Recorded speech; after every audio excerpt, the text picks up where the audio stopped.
It's finally fucking here. Oh my god. Yo, what's good, everyone? Today we got a reveal of the Dark Ages DLC titled Doom the Dark Ages Revelations. We have a lot to talk about. They revealed a lot in this trailer. One of the things they revealed is quite possibly one of the most important pieces of lore in the entire franchise. If you haven't yet already seen the trailer for the DLC, you should click off this video right now and go watch that first. The trailer's fucking sick, by the way. So go watch that first and then come back. Also, you should like and subscribe, because if you do not, Santa Claus will not be visiting you this Christmas, and that is a fate worse than death. So you should totally like and subscribe. Anyway, enough wasting time. Now let's get into the breakdown for Doom the Dark Ages Revelations.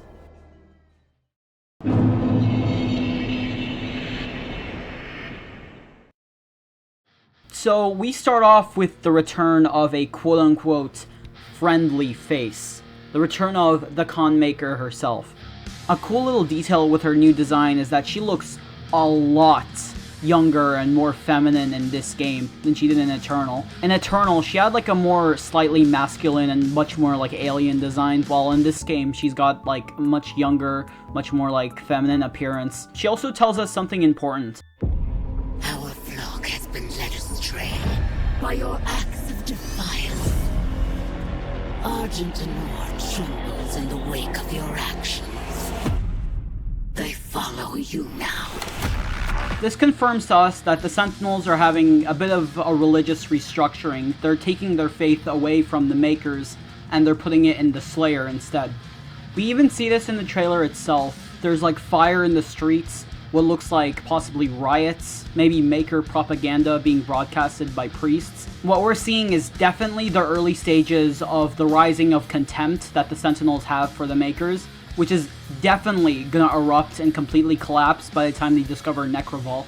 The next thing we see is a reveal of the Order of 6. This is fucking cool. We don't actually see all 6, we only see 4 of them, but we at least know the identity of one of them, and we have a full rendered image of another one of them.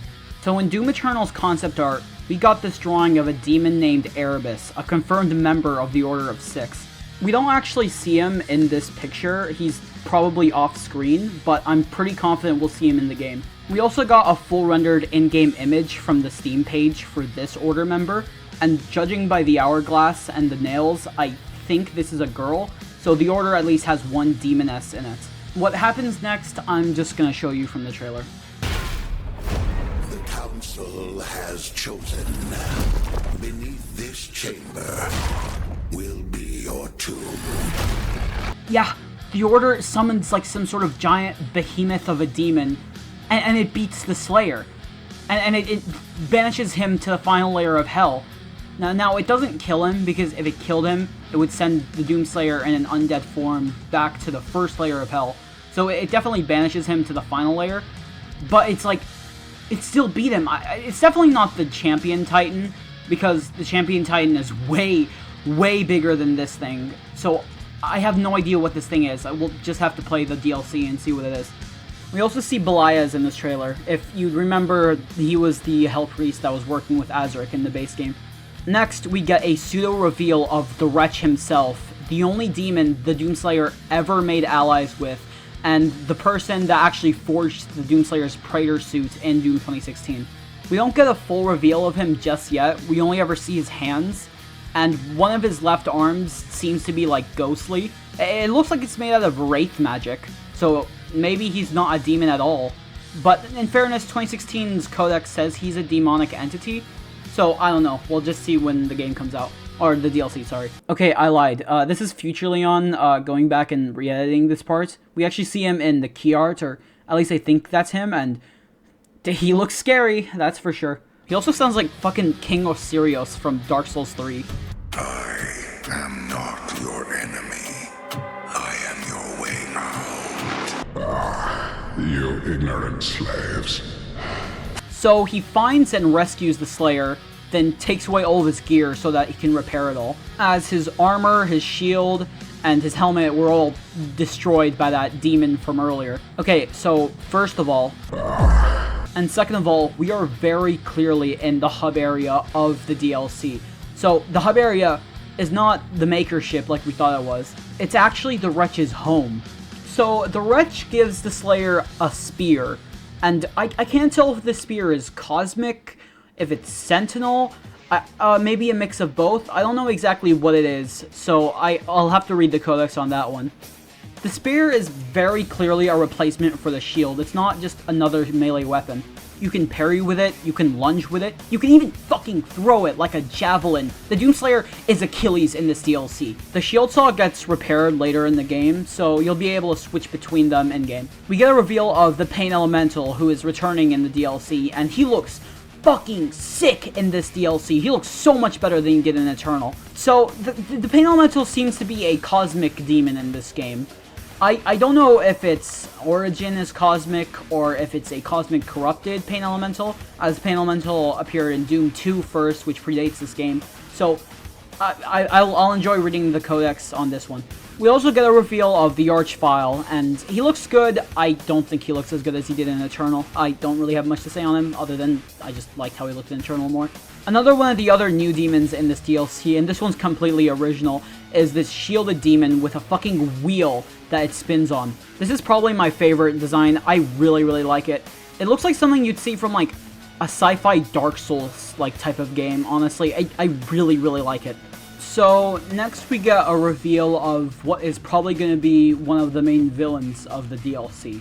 So I originally thought this guy was going to be Azrael, but I've seen people online saying that it's actually a Maker-controlled version of Marok, who is the Betrayer's son. And I'm starting to think that, yeah, this is probably Marok, and I don't know what that means for his story.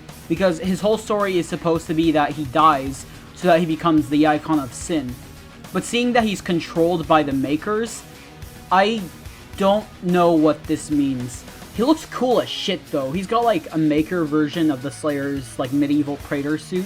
He's also got two sick-ass greatswords made of Maker energy. His eyes are also glowing, so just like with the Slayer, it's very clearly he's under the Maker's control. At the end of the DLC, we also get something that we have been waiting for a while, and that I was hoping we'd see in this game.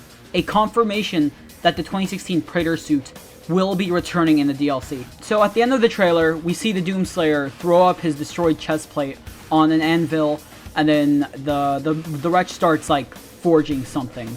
And earlier in the trailer, we see this. The Doomslayer's gauntlet. Now, this does not look like his medieval Praetor suit, but when you line it up with the 2016 armor, it's not one-to-one, but it is very clearly a match. Unlike the 2016 Praetor suit, however, this gauntlet is not green, but instead silver. It also has bits of chainmail on it, and a few changed minor details. See, what I think they did is, they took the 2016 Praetor suit, and tweaked and redesigned and medievalized it a little bit, to fit the Dark Ages setting a bit more. And that's fucking sick. I cannot wait to see what it looks like. I fucking love the 2016 Praetor suits, and to see that they're, like, medievalizing it a bit more, I'm so happy. I cannot wait to see what it looks like. Okay, so now that we got everything else out of the way, now it's time we talk about the important lore detail that I mentioned at the start of the video. I'm just gonna play the clip and then I'll explain it. And we're going to find him.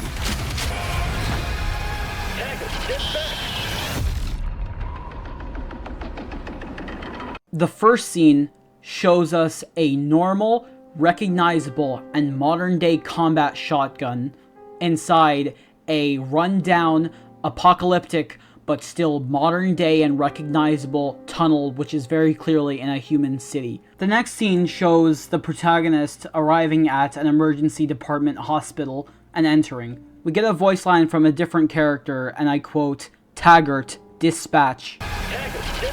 We get a few scenes of the hospital, and then what is very clearly a little girl holding a stuffed rabbit, and then the rabbits catching on fire. This city is Sandy City from Doom 2, and this little girl is the Doomslayer's daughter. This DLC will be giving us the backstory and the reason for why the Doomslayer is so pissed off.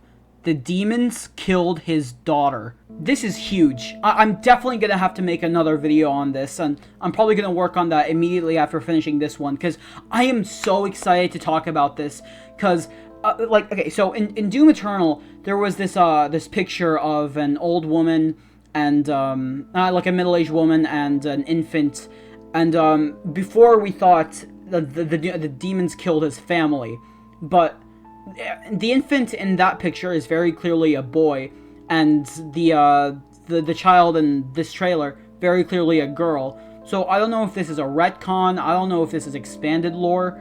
I don't know exactly what's going on here. So I'll have to make another video. I think it's probably a retcon. So I'll start working on another video after I finish this one. But like, holy shit, I don't even know. I'm speechless. A very, very important detail is that the little girl is holding a stuffed bunny. The only time a bunny has been important in Doom lore is referencing Doom's pet bunny Daisy, which was said to be the only thing he actually loved, and that the demons murdered, and that's why he is so pissed off in old lore.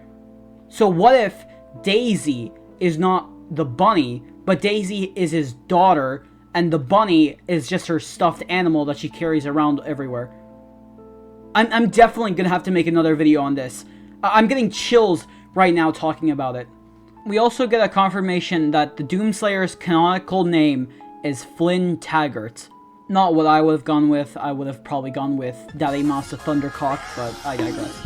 We also get a confirmation that the DLC will be giving us OG Doom levels using OG Doom 2 weapons. So basically, this basically tells us that they've remade a bunch of Doom 2 era weapons, and we'll have a full arsenal, and we'll be able to play OG Doom levels using said weapons.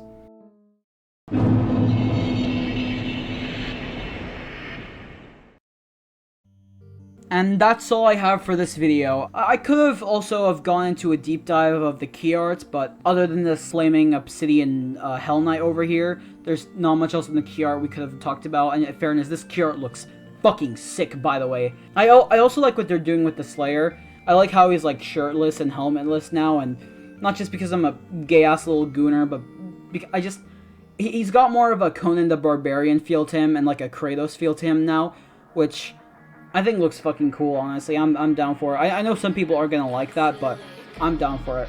Anyway, that's all I've got for this video. I'm gonna go start working on that other video where we talk about the Slayer's daughter. And, yeah, I will see you guys in the next one.